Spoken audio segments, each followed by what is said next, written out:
Okay, this is the Brunel Brazil initiative. It's a pleasure to be here with you. I'm Marcos de Matos, Senior Lecturer in Law. This is the result of a global partnership project between Brunel, the State University of Rio de Janeiro, UERJ, and the Federal University of Rio de Janeiro, founded by the British Council and CAPES Foundation. I would like to invite here our Deputy Vice Chancellor, Jonathan Waisling, who's going to lead us in some opening remarks. Thank you, Jonathan. Thank you very much. Can you all hear me? Yes. Thank you very much for organising that. I would like to say before we start, thank you enormously to those who have been involved in today's events and more widely on what's been, I would have to say, a bit of a Brazilian week. So earlier in the week, we were lucky enough to have a visit from, I think, 40 or so leaders of universities from the private university sector in Brazil.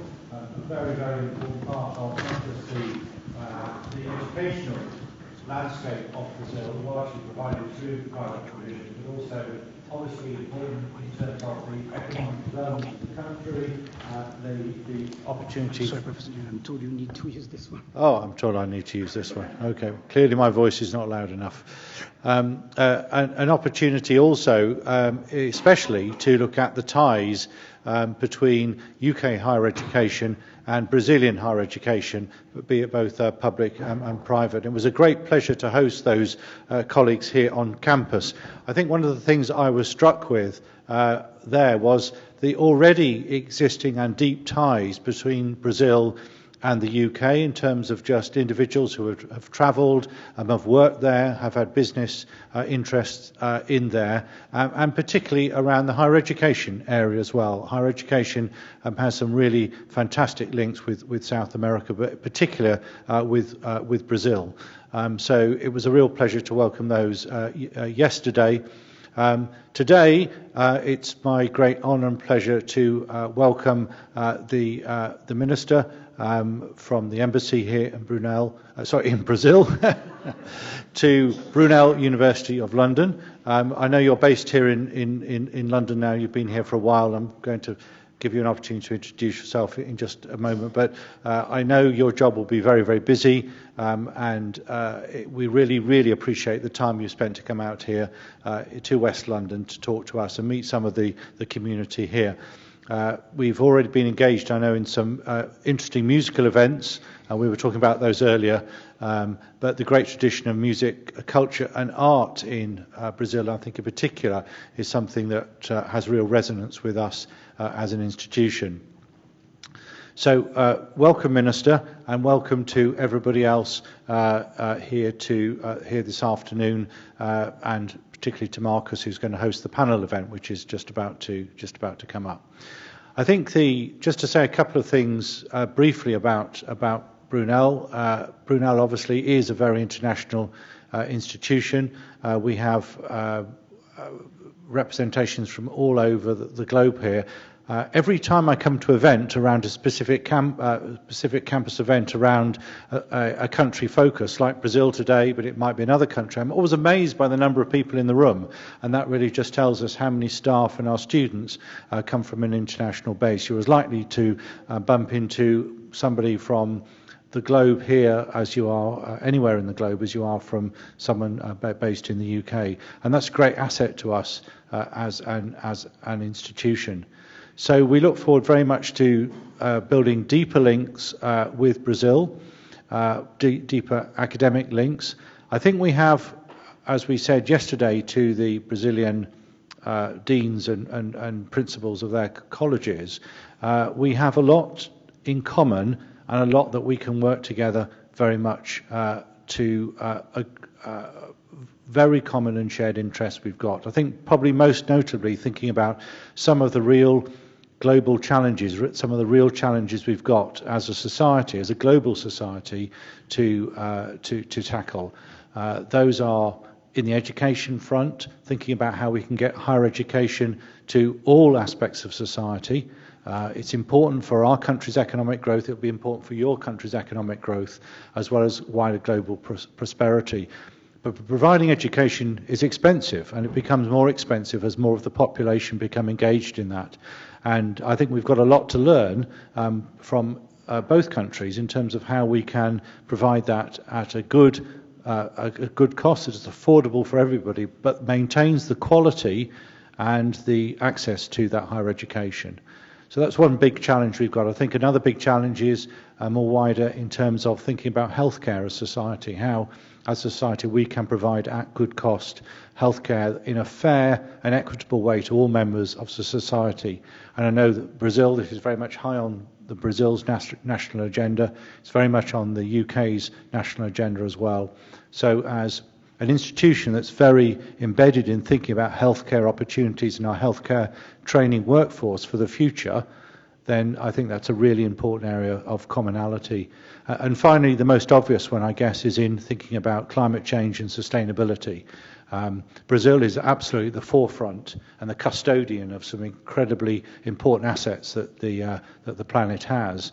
And we all have to play a part in assisting our colleagues around the globe and working together in partnership in terms of thinking how we can help with ensuring that sustainability remains part of that. And of course there's a technological and innovation centre, sort of a part to that story as well. Here at Brunel, we have a number of groups whose real focus is thinking about sustainability, be it in thinking about the recycling of sustainable metals and alloys, or thinking about the use of plastic in the environment. And of course there's the social, the political and the legal frameworks in particular that are most important. And Brunel has a really strong voice in that with its role as we have a number of UN rapporteurs who can speak to those areas as well. So those are areas that we can contribute. I hope that in your visit to us today you'll see some of those and get a chance to talk in this panel discussion. So that's really all I've got to say, except to say thank you very much for coming, welcome, and I think I'm going to hand over to you. Thank you so much, Professor General. I would like to invite now, I have the honor to invite Minister-Counsellor Alexandre Brasil, who is the Deputy Head of Mission in the in the Embassy of Brazil in the UK. Thank you very much for being here. Thank you very much, everyone. It was very nice to be here to witness the genesis of the new Sunday school in London, and I hope to see you in next Notting Hill Carnival, because you are very good. I understand that it's just some presentation. I'm, as I said, the Deputy Head of Mission in charge of political and also the academic cooperation. It's one of our main priorities in the embassy to have this to further and deepen the academic cooperation with the institutions in Brazil. We still have lots of work to do. The ambassador is very keen on this. He was very sad that he couldn't come here because of previous engagements, but he asked me to convey the message that we are open to all the higher education universities in the United Kingdom to have cooperation, to help with any kind of internationalization, any kind of interest that you have in our country. And we still have a lot of work to do. We still don't have as much students, Brazilian students in the UK as some other countries have. But we hope that this number will improve, and we hope that also the number of academic cooperation opportunities that we have in mind are bearing fruits. We have some, the ambassador has been in several universities here in the United Kingdom. We hope that we manage to have a time for him to come here as well as soon as possible. And again, the message he asked me to convey to you is that we are very keen on having more and more cooperation and open more doors in Brazil for the UK universities and vice versa. And well, that's it. I don't want to delay too much the panel, and because I want to hear what you are going to say. So please, thank you very much for the opportunity to come here. Thank you very much for the wonderful drum session. Makes me remind me of my hometown, Rio. And again, thank you very much for everything. Let's hear the panel.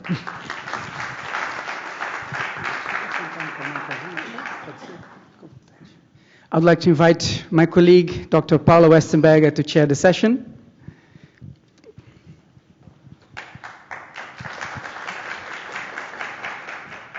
Thank you so much, Marcos. Thanks, everybody, to be here today.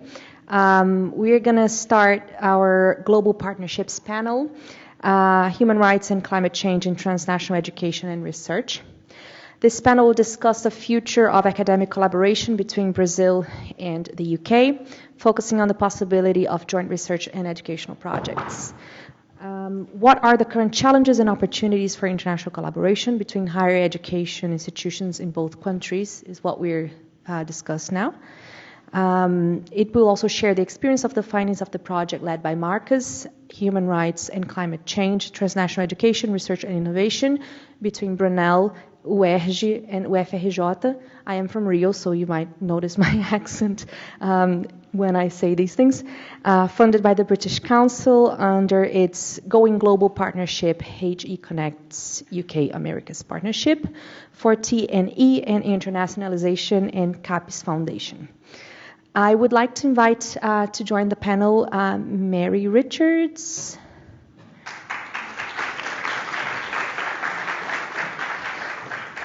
and Juliano Cavali.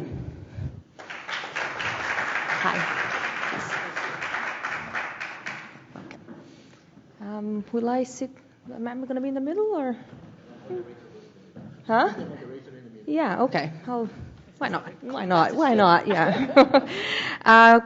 So, Mary Richards, is reader in Brunel University, London. Should we start with Mary? Yeah. Mary Richards is a reader in Brunel University, London, and division lead for transdisciplinary studies in global change.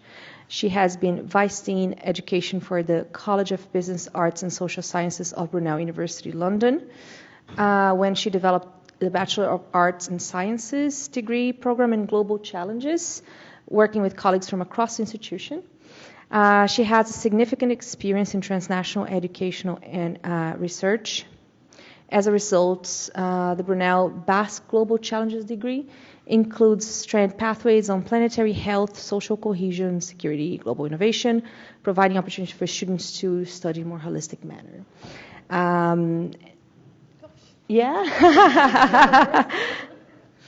Marcos, please. Marcos, join the panel. Sorry. I'm going to introduce those who haven't been introduced yet.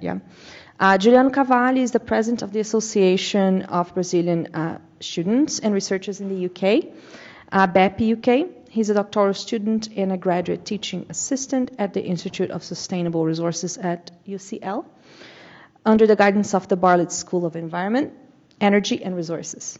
His research focuses on international economic growth in Brazil, with a specific emphasis on the state of Bahia, where my dad is from,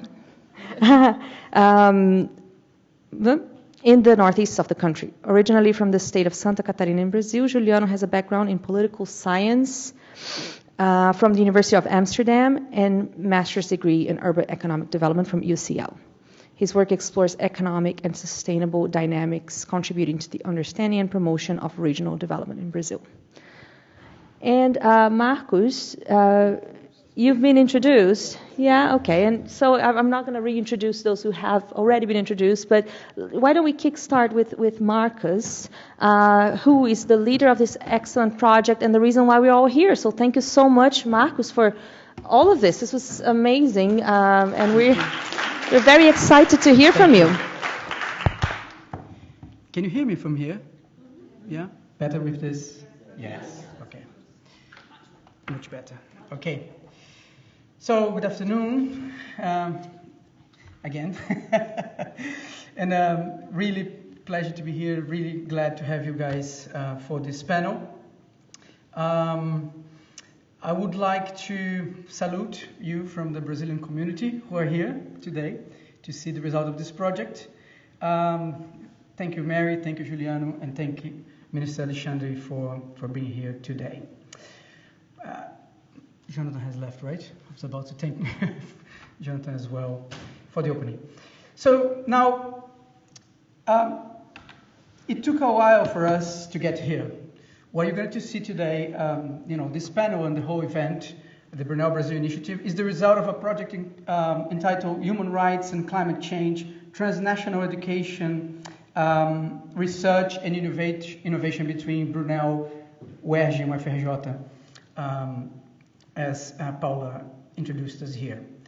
So my thanks to all these institutions and to the colleagues who have supported this here and there.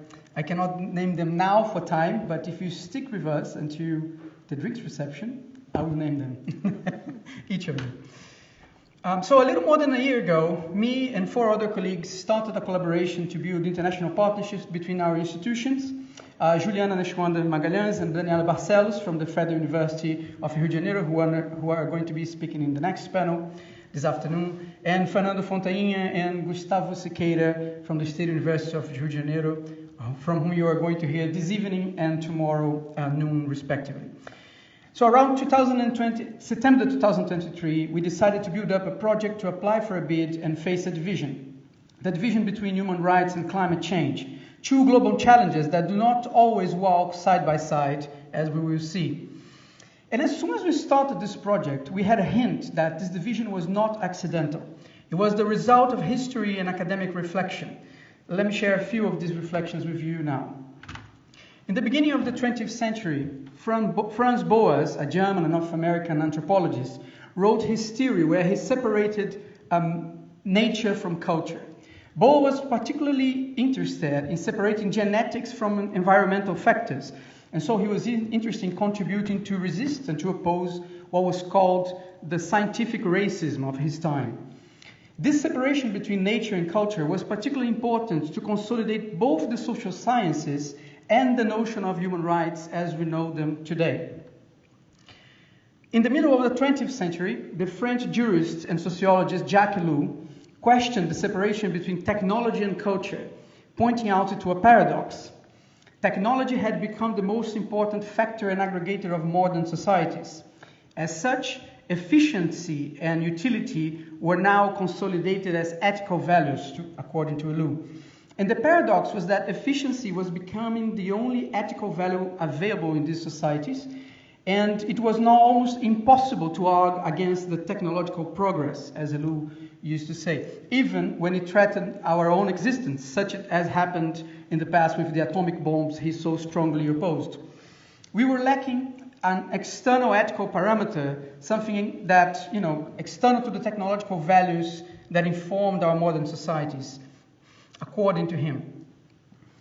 In the first decades of the 21st century, Ailton Krenak, an intellectual indigenous leader of the Krenak Amerindian peoples, challenged the very separation between the idea of humanity and its environment. He denounced the separation between the human and the nature as the cause for the serious environmental crisis we currently face. He claimed that by completely separating what we call nature from the category of human, we have legitimized the destruction of all other living beings and the environment, which we accept as objects of consumption, and we consume them. Krenak's work also put in question which categories of human beings have historically been included in universal human rights and which have been excluded from what he calls the club of humanity. His work, and others that have followed since, present new epistemological questions that challenge the notions of reason, rationality, and personality that we have built up in Western societies and science. But most importantly for this project, these theoretical developments have helped us to question the separation of human rights and climate change, which we have since been trying to bridge. So, in this international partnership project, we have tried to connect the dots between these 2 broad categories in 3 ways. First, focusing on transnational education opportunities. Secondly, putting together and highlighting research that has attempted to bridge these theoretical, conceptual, and disciplinary, and even pedagogical divisions between human rights and climate change. And thirdly, applying for grants, finding funds that would allow us to build up a long-term, sustainable, which is a tricky word for this topic, collaboration between our 3 universities represented here. And this is how we have been doing this. In November 2023, we had our first visit to Rio de Janeiro to meet our colleagues and open up institutional dialogue between the 3 universities. Our Brunel delegation was composed by Professor Monomita, who is then Vice Dean for CBAS, based in the business school, Curtis Smith, which you have met, I believe, Associate Director of Global Engagement Office, and myself. So we met the Pro-Vice International at the Federal University of Rio, Professor Papa Mata Naidia, and with Professor Nelly Palermo, representing the Pro-Vice International at the State University of Rio de Janeiro. These are both very different institutions.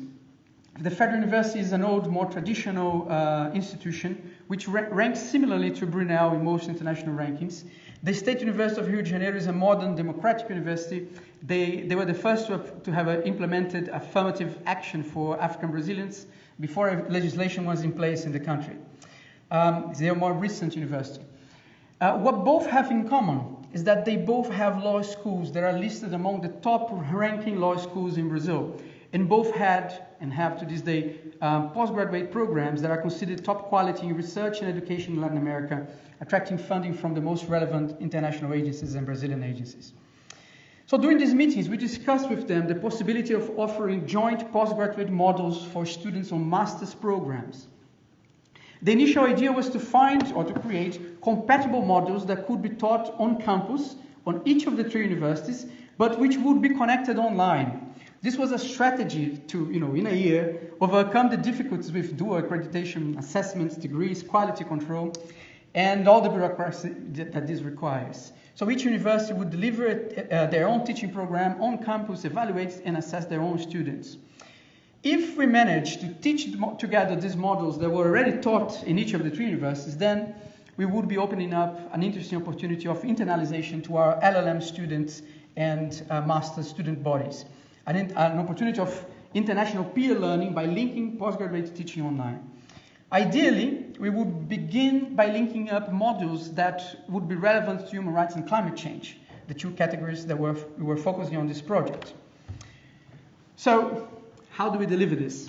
First, we plan to look into what postgraduate models were already offered in each of the three university law departments.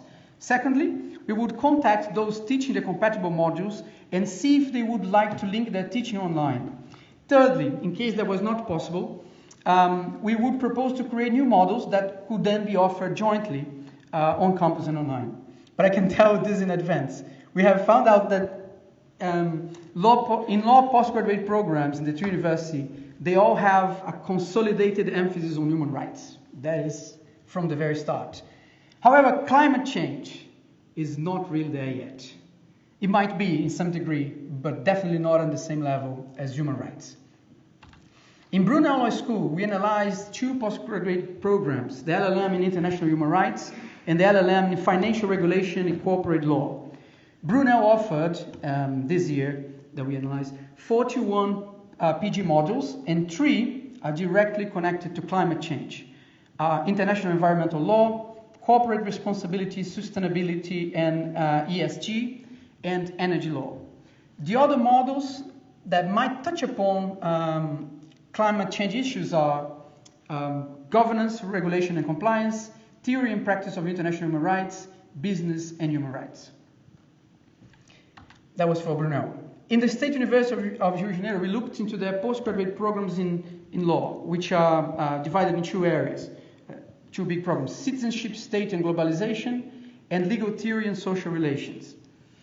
Between these two, they offer 50 PG programs, 50 PG modules, and 2 of them are directly related to climate change. Urban Law 1, energy transition, and International Law of Oil, Gas, and energy transition. One other module might be related to the topic of climate change, which is called Special Issues in International Law, Classic and Contemporary International Jurisdictions. And finally, in the Federal University of Rio de Janeiro, we analyzed the 3 postgraduate programs. They have one called Society, Human Rights and Arts. You see the research group I'm connected with has some connection with my background. Theories of Decision and Judicial Interpretation, and Democracy and Institutional Design. Of all the 28 models they offered, only one can be said to be directly related to climate change, Law and Economy, Institutional Models for Regional Development. 2 others might be connected to the topic, Internalization of Formats and Theories of Risk. So, when we reached this level of analysis, we realized it would be difficult to build up transnational teaching opportunities only focused on the topic of human rights and climate change. We decided then to open up for different topics and modules and see if we would be able to link people together. The 5 of us who were already involved in the project were obviously volunteered to do it. But we were not necessarily teaching PG models at the same at the year or the semester, or even models that were compatible with each other. So we invited colleagues from our departments. In Brunel, we had 2 volunteers who were interested in collaborating with the project. However, we could not find a compatible model that they would be able to teach in connection with colleagues in the federal and the state university. Some of the difficulties exceeded the compatibility of model content. They were also related to the teaching calendar. This is something that we learned. The UK universities usually begin in the academic year in September, right? And they finish first term in December. And the second term is January to March. In Brazil, most universities start their first term in March and they finish in June. So the second term is from August to November. And that is the only window on which we can actually collaborate with each other. Models that are taught between September and November. So another layer of challenge was language. We needed to mobilize Brazilian scholars who were comfortable to teach in English content that they have been delivering in Portuguese for a long time. Curiously, like this, accessibility and technology was not a problem. Brunel, the State University of Rio de Janeiro, and Federal University of Rio de Janeiro, they all had accessible, inclusive technology and rooms to deliver teaching on, hybrid mode, connecting their cohorts there, both on campus and online. However, another layer that we considered here and was a challenge was the time zones, right? 4 hours of difference between Brazil and the UK made it hard to collaborate online. Only models that were booked for teaching between 10 a.m. To 3 p.m. in Brazil, which is 2 p.m. to 5 p.m. in the UK, had a real chance of working. So when we sum up all these layers, it was quite unlikely that we would be successful delivering that in only a year.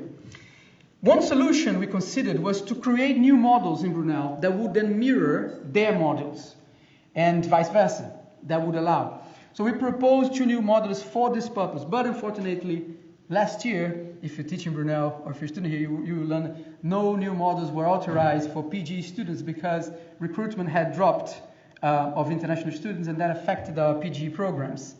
Generally in the UK, and also reality for Brunel School. So one solution came about later in the project. This was an invitation from the PG program leader in the Federal University of Rio de Janeiro, Daniela, who is there, who kindly offered a CAP Sprint fellowship for me to go there and stay there for 3 months. And while I was in Rio, I learned that they were leading a network of postgraduate programs focusing on human rights that were offered in English. This was an initiative of UFRJ with other prestigious Brazilian universities who are initiating this new program. So I had the honor of teaching the inaugural lecture of this module, and I believe that we managed to adjust the calendar, and if we manage to adjust the calendar in time for next year, we might be able to offer this to our student body, possibly as a Brunel Plus activity, which was a suggestion from Kirsty, our Director of Government Engagement there, that we wish to follow further. Well, enough of transnational education now. Let's move to research. So in the project, we proposed to organize 2 events, one workshop in Rio and another in London. The event in Rio took the form of an international seminar called Transnational Challenges to Humans and Rights. It happened on the 24th and 25th of September, and during these 2 days, we were able to hear from a selected group of specialists who shared on contemporary tensions, divisions, but also convergence between human rights and climate change.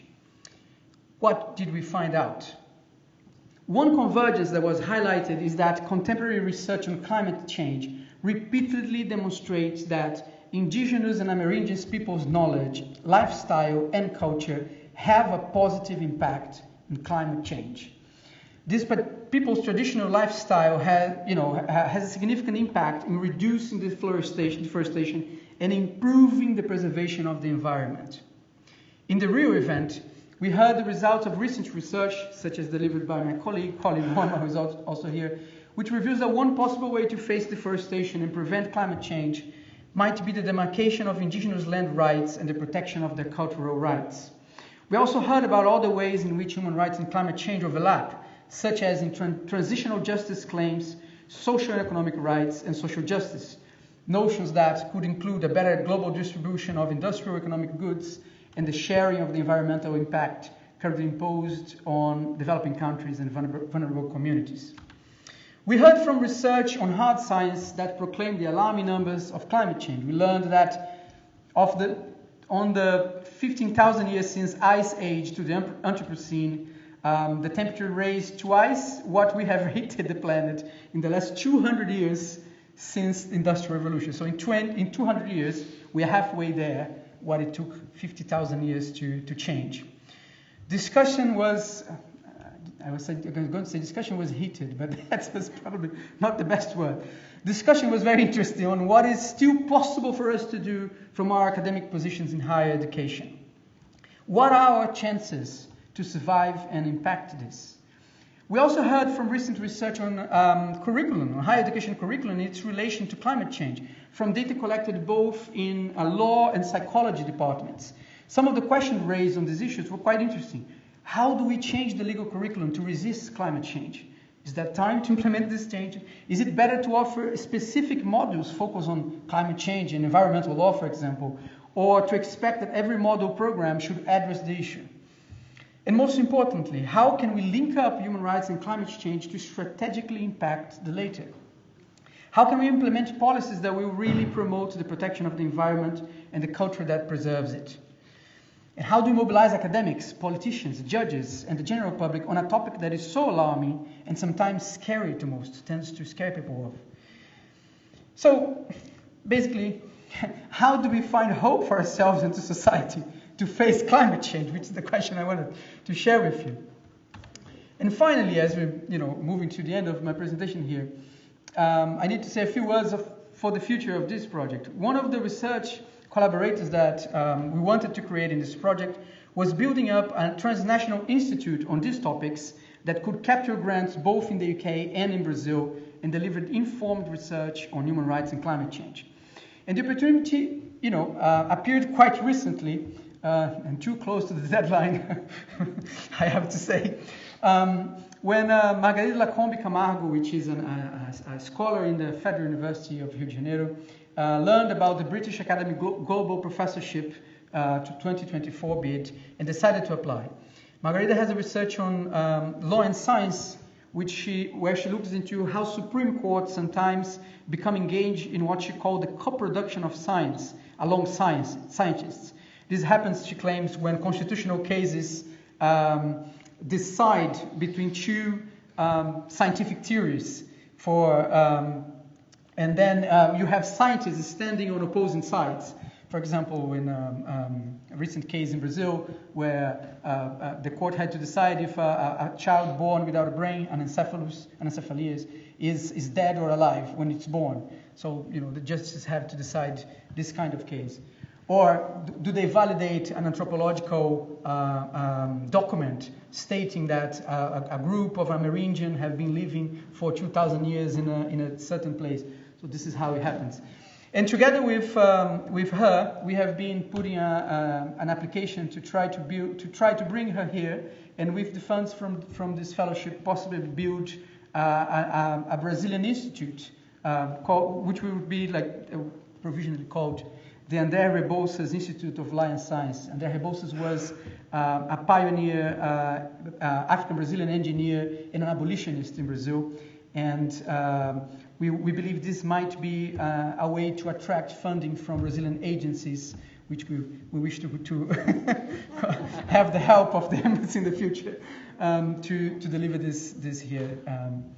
Well, I'm not going to bother you further. Thank you very much for hearing me, and I'm looking forward to the discussion with my colleagues here. Thank you so much, Marcus. Can you sit on where I was? Yeah, please. Thank you. Mary? Yeah? Yeah, I just realised I've left my glasses. Oh, go for it. Marcus, this was fascinating. I had to even move to sit there because I was so invested, really interested in understanding how the project went. And I took so many notes, which I'm going to bring into the discussion part when we kind of start putting you all to to talk. Let's hear from Mary now. First of all, amazing what you've done in such a short space of time. It's really, really impressive. To those guys there. Yeah, no, well done there. So yeah, huge amount to have achieved, and it's interesting to hear you speak of some of the similar sorts of challenges that we've faced when attempting to work collaboratively with people in the global south, where the time difference is not such an issue, but technology is a major concern. In terms of what you're saying about the opportunities for students to study human rights and climate change, and if you like, the paucity of opportunities for them to engage in what, for me, it's not about climate change, it really is about a climate crisis. As far as I'm concerned, we do all our students a great injustice if we don't actually embed this sort of practice into the curriculum as just a matter of course. It's not a nice to have as far as I'm concerned. It's an absolute essential. And yes, there is obviously concerns around things like eco-anxiety that students experience as a result of having these discussions, but is it not better to provide an opportunity to look at these issues and what the solutions being proposed might be, than it is to just sort of say, well, it's not part of my curriculum. Again, I think we all need to reflect ourselves. If academics in the room, I know I'm an admirer of Kate Raworth, an economist who wrote Donut Economics, and she was really shocked because when she went back to her alma mater to look at the curriculum that she'd studied some 20 years before, it hadn't moved on substantially. In other words, the sort of embedded structures that said that these things are essential and things like the climate crisis as an externality meant that there wasn't really any shift to ensure that there was a more open discussion about, in this case, alternative economic models that allowed us to centre the sorts of things that you were talking about, which we understand from indigenous knowledge, where we are part of nature, we're not just here to exploit nature. And in fact, I'm actually, technically, I'm a New Zealander, and you might be aware that Wanganui River actually has been, it's now considered, it has the same sorts of rights as a human does. So it's there to be protected as a result of a recognition that nature, we are embedded within nature, we are dependent on nature, and goodness me, we really need to preserve it, or we're going to have a very perilous future. And then finally, when you said about, are we out of time? No, we're not. Of course, the collective impacts of what emissions have accumulated is going to have an ongoing impact down the line. The question really is about how bad do we want it to be. Do you know what I mean? And it's going to be about those sorts of things. How do we mitigate? How do we adapt? And how do we recenter what we value about what we want within society in ways that means that all our economic activity, for example, is focused on what we all need as essentials to flourish and grow, as opposed to all the extraneous things that we think we want. So that, I'll just leave it there. Thank you very much, Mary. Thanks again. Thank you so much, Mary. And as you spoke also, I'm taking so many notes, and I will come back with points of discussion on the basis of what you discussed now. I'd like to invite some comments now from Juliano Cavali. Thanks, everyone. Good afternoon. Thanks, Marcus, for organizing everything and for the panelists to be here. Lovely meeting you all. I'm sitting here today, and I should say, I represent the students, the Brazilian students in the UK. And from the perspective of the students, it is much harder right now to be sitting on a classroom. And not only because the financial resources that are lacking for people to be here, but also by what Mary said, there is all sorts of anxieties at this minute that we cannot account for.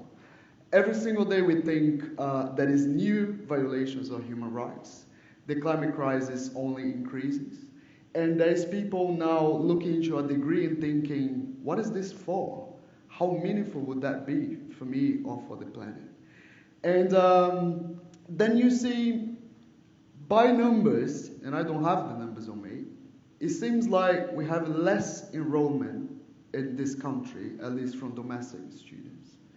And that creates that sort of anxiety in people working in education, thinking, why are people not caring about having a degree right now? And again, when students are concerned, they want to get a job, they want to be part of a future, and right now, students don't know if the future will be there for them. When we started, and when everything kicks in, when Greta Thunberg decided not to go to school, we realized that something was happening more widely. But that something has been happening from the 60s, from the 70s. We know that this crisis was imminent.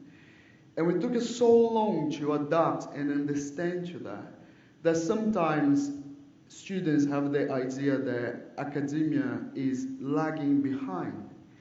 We do lots in terms of research. We have groundbreaking research. We have partnerships. And we aim for more. But is that enough? Are we doing enough in terms of research or in terms of education?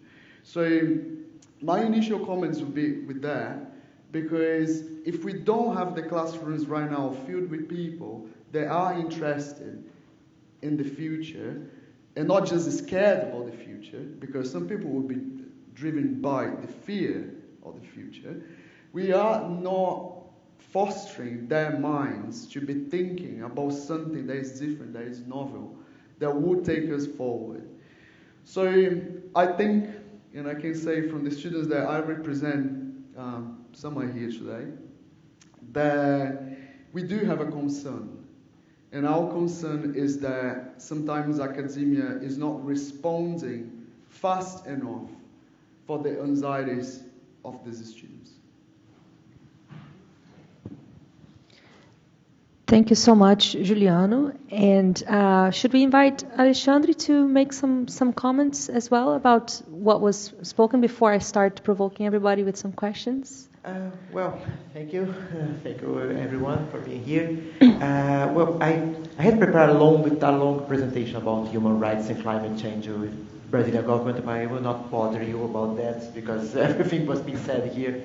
What I would like to address here is this, probably off the cuff and without preparing any kind of materials, that we need to change a little bit this narrative of doom and gloom that we're living now. We have to have some sort of historical perspective. We have dealt with very difficult things in the past. We have dealt with very challenging problems in the past. And we have to believe that the human spirit and the human ingenuity is capable of dealing with the problems that we're facing now. That's a message that needs to be done to the young people, because we are doing to the young people this favor in repeating this only the doom part, only the part of the problem, and not focus on the solution. And most important of that, not focus on our collective ability to fix things and to build a better future. So that's to get a little bit what my colleague here said. That's what the most important things that academia, the universities, where the young people are congregated can do now. This feeling that, well, we have a problem, but the humankind is capable of fixing things. We have faced very difficult things in the past as well. We have faced very difficult environments, and we managed to survive, and we managed to survive and thrive. And this kind of a message is important for the young people now, because that's essential to survive, for our very survival. So that's what I would like to add. Thank you. Thank you so much. I feel honored to be chairing this panel and just learning so much from everybody. And I will open for questions in a while. I just would like to make some comments and questions to you and hear your thoughts. Perhaps to Marcos first, but to all of you. Planning partnerships is an arduous process. It's time-consuming and bureaucratic. It's a maze, right? Which academic staff struggle to navigate, especially when having to handle so many other tasks, like teaching, research, admin jobs that we all have to do. Marcus spoke about challenges in the process, like calendar clashes, disparities, formal degree, different requirements, and so on. What can you say is the advantage of planning these partnerships in the context of a funding scheme like the British Council HG Connects? What did it allow you in terms of time, resources? What would you say are kind of the advantages of forming these partnerships in that context? How much you knew about the problems that might have emerged when you were applying for the funding, and how were if you didn't know if these challenges kind of got surfaced after you got the funding, how did you navigate and responded to them within the timeline of the project? So are projects giving enough time for researchers to respond to these challenges? Because we can't kind of anticipate everything, right? Wow. I think international collaborations help my research. I think that's the honest truth. Like, I wouldn't, be able to publish what I publish, to read what I read, to go where I go in conference if I was not collaboration with people in Brazil, people in the US, people in Africa, in South Africa particularly, where I have a collaboration. So I think international relations is building these partnerships is part of my own research strategy, of my own academic career planning and idea. So I think that answers the first question. So it does take a lot of work, but it helps doing the other stuff, The other part is, like, I think these projects, they all have a huge risk, isn't it? When we start, we don't actually know what we're gonna. Like, research projects are like this, but I think international partnership projects are also like this in the sense that the diplomats know that better probably. When you start, you don't actually know where you're going to get. And like when we say transnational education in Brunel, just to share one thought, like the first time I mentioned that to Kirsty and to our provised international traveler, and say when they meant transnational education, they meant like opening a campus over there, right? So like from that to like international collaboration online was like a leap, a huge leap that we had to say, no, we are taking this term differently. And I think that helped scale the project to something that was possible, Even though we didn't, we couldn't deliver exactly what we wanted in the beginning, we did deliver something that was significant. So I think that is how I tried to answer your question. I'm not sure if I did, but. Do anyone has any other remarks on these, on your experience in terms of challenges of partnership building? I would echo what Marcus has said. I'm not going to say if you knew what all the issues were, you probably wouldn't start off in the first place. But no, the reverse, actually, by serendipity and being open to the possibilities, you develop extraordinary relationships that you might not otherwise have encountered. So the people that you meet as a result of those things, some of whom are in the room right now, and some of my former students as well.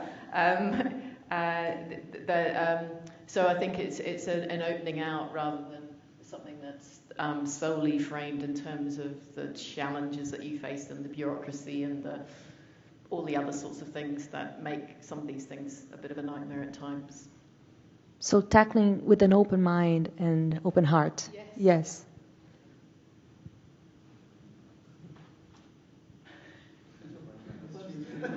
I might need just one.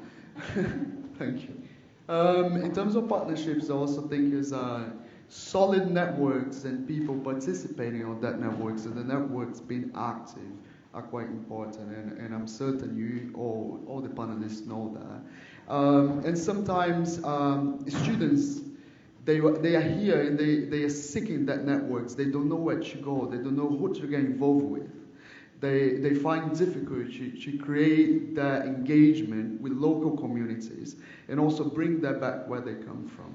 So sometimes the students are scattered around a campus And I will blame that one on the GDPR laws as well. We don't get access to know where the students are, because we don't get access from universities, from the law perspective, to know who they are.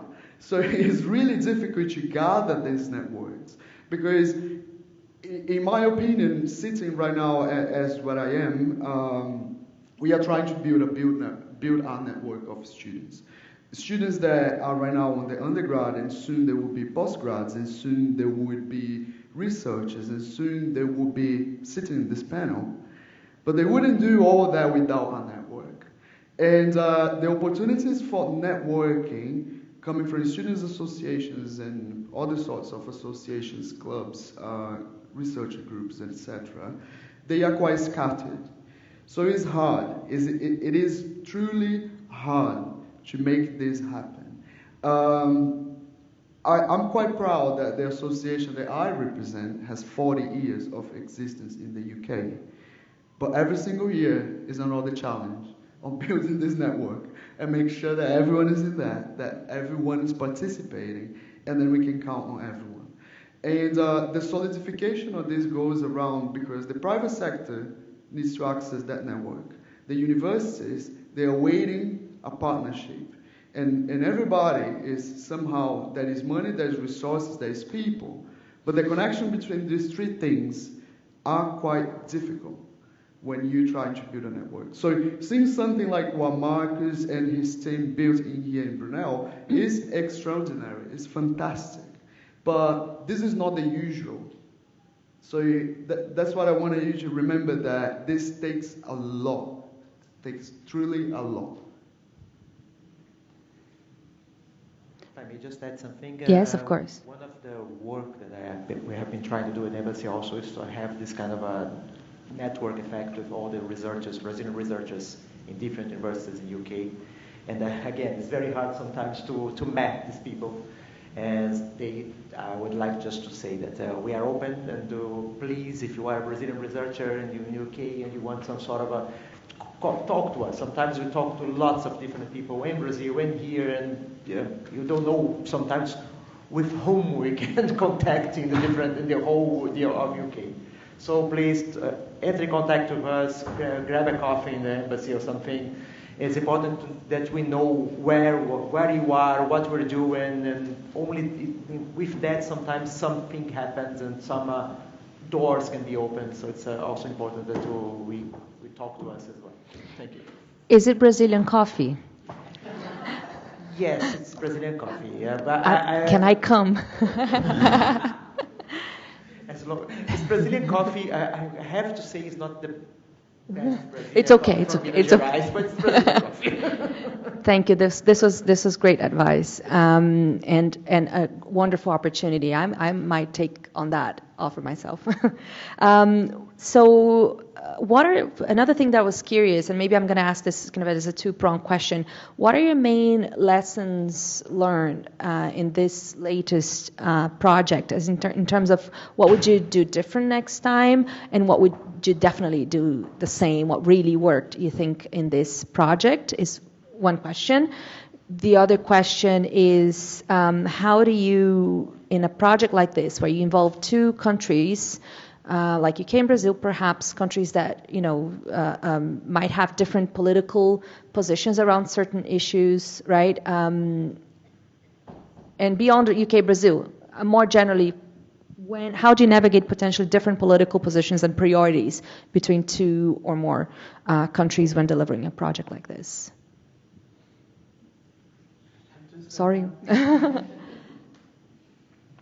You can just say it's difficult. Yeah, I don't know. I would like to hear from my colleagues from the State University and the Federal. What should we have done differently?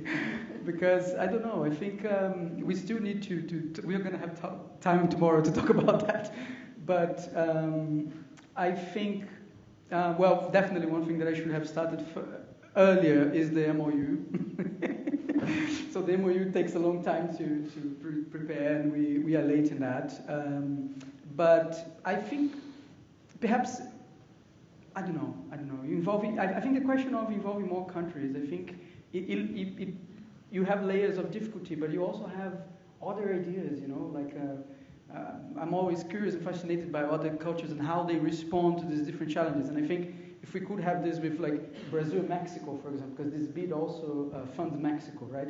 It could be a different experience. Like it could be a future thing to see how are they doing that in Mexico? Like are they talking about it? You know, human rights, climate change. So I think there is room for that kind of experiment in the future. But I didn't answer your question. I just chat about it. It's fine. It's good. Anyone else? Any remarks? No. What does a successful research collaboration, such as between UK-Brazil institutions, mean to you?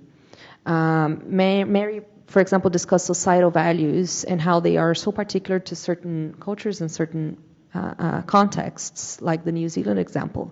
How can these values be recontextualized, reconciled with other cultures, or are there different research and policy methodologies at stake? And how what's the value of that exchange? I want to hear a bit from you about that. Me again? Well, no, y'all. Mary, maybe? She's ready to talk about methods. I'm not going to give a lecture on method, but I could. Thanks. I think it's a very relevant question. I think in terms of research, sometimes people think, well, I'm going to get my PhD, I'm going to get my master's, I'm going to write this dissertation, and it's a beautiful piece of paper that you care so much about. And it's only you and your supervisor ever going to read that. And that is the hardest truth. Maybe the examiners will read that, but who's going to care about that?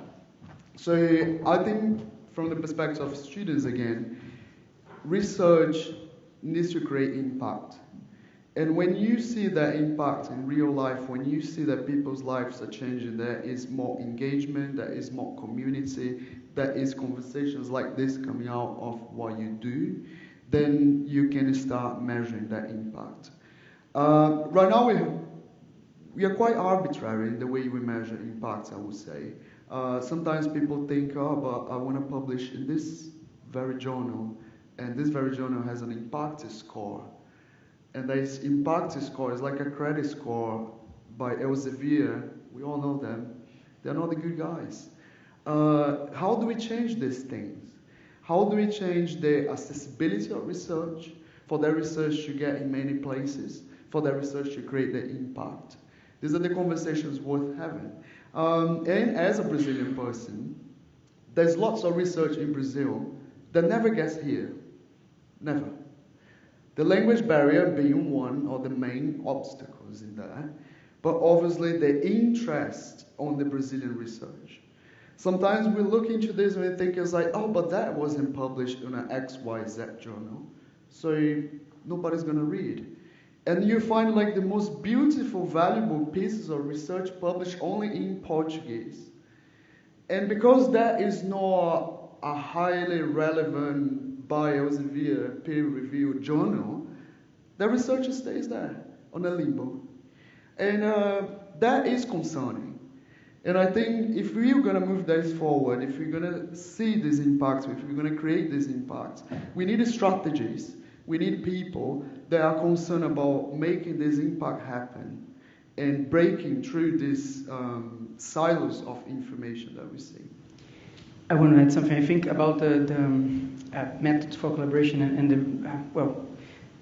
one thing that I learned from this collaboration particularly, but also from being there, also from growing up in a Brazilian educational system, is that their universities, they have always been divided into three pillars, right?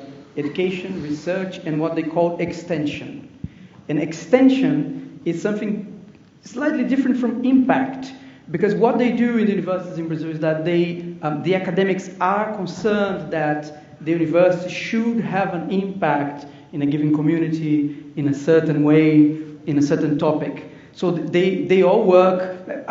That's not perfect, so not necessarily the research and the extension, as they say, of the university overlap all the time. But I think that is a way to think that comes from the higher education institutions in Brazil that is interesting to think impact, because impact, you you have to build it up. It's not just publishing in a ranking, but how do you actually connect to people, to communities, to institutions that will help you build a network and then properly impact something. I think that's interesting.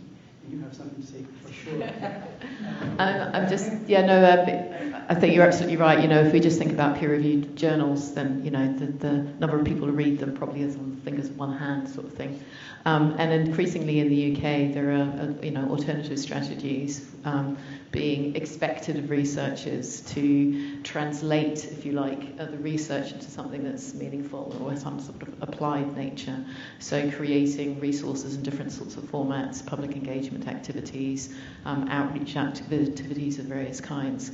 So I think, again, when we talk about what's valued, which is then how, for instance, with the research excellence framework, that becomes the target. So if it's signalled within something like the research excellence framework that actually disseminating your research and making it more understood to a broader public, it becomes highly valued within that context, then people start doing it more.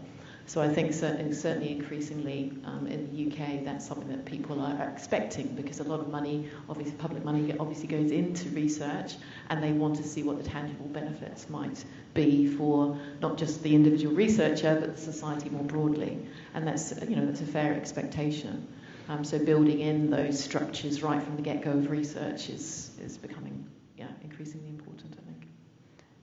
Thank you. This is so relevant also, I think, in the context of current decoloniality discussions too.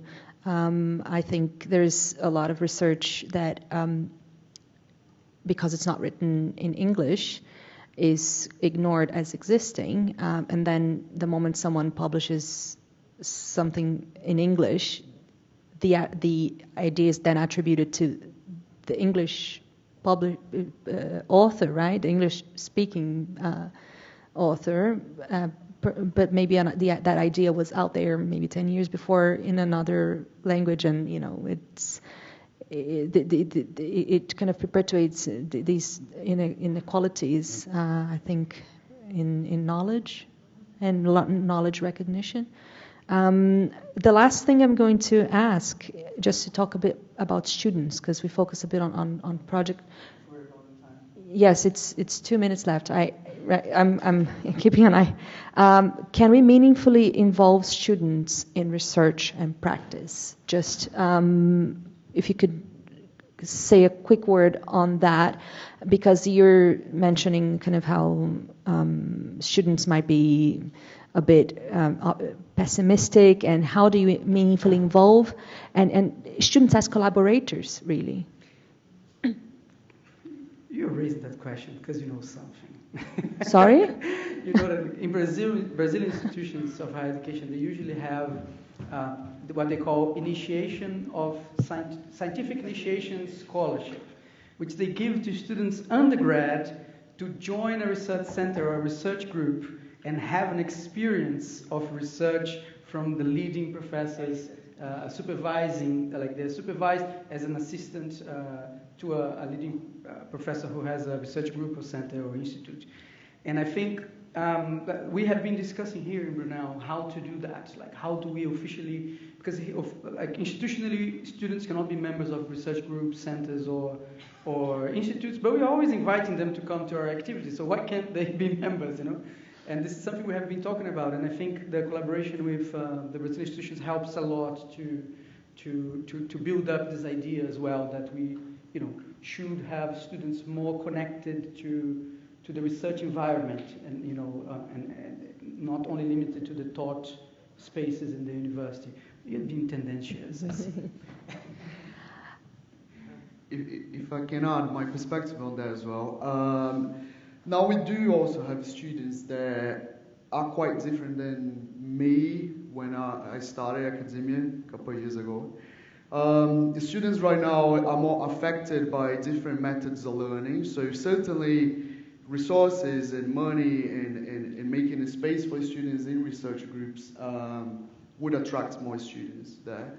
But how to meaningfully engage students is also something about the pedagogies that we're using. So if the students are not interested in sitting down on a room reading a book, what else would you bring to that to invite students to learn with you? So new methods of learning and teaching should be incorporated there. And I don't have the answers for all these methods. I do struggle myself. I am in classroom, I'm teaching. And sometimes I see that students rarely care about going through the readings that we created for them, that we so carefully cared, gave them that. And sometimes we are failing on the delivery, and we are failing on the pedagogies. With everything that comes around artificial intelligence, ways of learning, digital methods, and etc., I think we should, as educators, do a better job on that as well, and make sure that we can connect the students with these new ways of learning that are more interesting to students that are entering academia and the university world right now. Thank you so much, panel. You were amazing. Can I abuse of my chair status to ask questions from the audience? If we can spare a couple of minutes here, just to bring in a couple of questions. Yeah. It's not so much questions, but joining in with the discussion, and thank you for giving us some hope today. I'm Marjorie, I'm a retired nurse and midwife, and over the pandemic, I found the Zoom portal like everybody else. And so I was sharing time with doctors and nurses around the world where they were already seeing health problems from extreme climate changes and things. And so it is incredibly important that we do address how we're going to save our planet, because we all have a shared link. We all live in the same home, planet Earth, and we all need the life support of that Earth. With regards to your idea about the children, students coming into university, we really do need universities. And I am seeing amongst the youth some really sparky people that are beginning to think in science, in engineering and ecosystems ways, and they are the saviours of our planet. And so we need to fast track them into universities without any hindrance so that they can pilot their ideas and research and refine their ideas under the mentorship of the universities. So it is incredibly important that we get the youth involved. On the subject of youth and the language issue, I have a ray of hope to offer you. I have been working for the last 9 years with Syrian refugee children, and they are turning out to be little professors of linguistics. They are becoming polyglots. So we are actually going to see a generation that can translate all these journals and things, and are going to be an amazing resource. But I'm going to add something that is very, very important and very painful that we're all watching. We have to grow out of sledgehammering people when we're in conflict. We cannot afford wars. Every missile that is being launched and used actually is an attack on every global citizen, because it's actually adding to the climate crisis. And where is the logic and the humanity of smashing people and infrastructures like this? So we definitely need leaders that are mature in the wisdom of peace and togetherness, so that we can work together with a collective battle to undo all the damage that we've done on our Earth. We have ended up being the most dangerous species on Earth and the most dumbest, because we are the only species that trashes up our habitat. And I look forward to the day when we finally evolve from Homo stupidus to Homo sapiens. Well done. Thank you. One last question or comment. Hi, my name is Juliano. I'm doing an MA in Policy Studies in Education at UCL. I really liked the presentation, and one point for me that's so important is like these three institutions working together, getting help from different organizations. During my course, in the few classes that I had so far, we were talking about education in terms like we are educating individuals to be individuals. Like everything is your own responsibility. You have to like improve yourself by yourself, and you have to find these opportunities.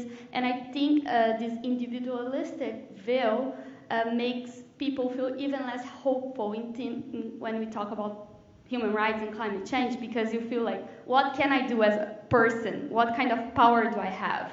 Because if this is my responsibility alone as an individual, how you feel like paralyzed. And this initiative showed like collaborative work. We need to get like institutions and private sector and government engaged together.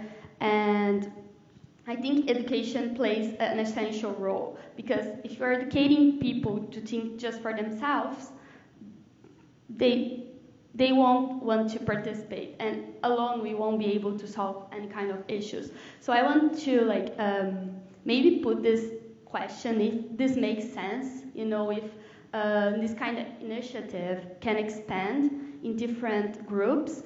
We can use like as well as networks and groups, not just to improve our own careers or find people like for ourselves, but also to create this collaborative movement. And if for now, is there any thought about the role of basic education as well? Because a lot of these students, they're coming from schools and they are feeling overwhelmed and they don't understand what they can do and how they can do. So maybe they don't feel engaged to start university because, okay, I'll get a job, but then what? What kind of earth I'll have? But Thank you. Yes. How can we change that mentality? I don't know, like if it makes sense. I'm going to leave your comment as a provocation for I think everyone. Do you have, because how are we going to answer that when we have to close? You have one pointer. I just want to point to the solution from Minister Alexandre here, who said that we need to give people hope that we can deal with the current problems that we have, and I think that is very important to that we believe there is a political and a solution for the crisis. I think that's keeping that in mind will keep hope overcoming fear, which is something that. And the role of education as the social role of education, the social role of universities, I think we need to be reminded. So I'm going to be provocative as well and say, I think you need more than hope. I think you need to have a curriculum that engages with the solutions. So you can see what people have got on the table, and you can be informed as a citizen, not a consumer, as part of a collective that are pushing the economy and the rest of society in the direction that's actually going to move some of these solutions forward, because there's plenty of really excellent ideas, but it does require some huge seismic changes within the system. So hope and tangible solutions.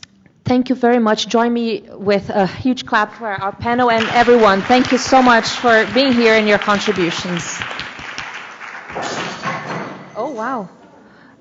That was amazing. Fireworks at the end. We have a coffee break outside waiting for you guys.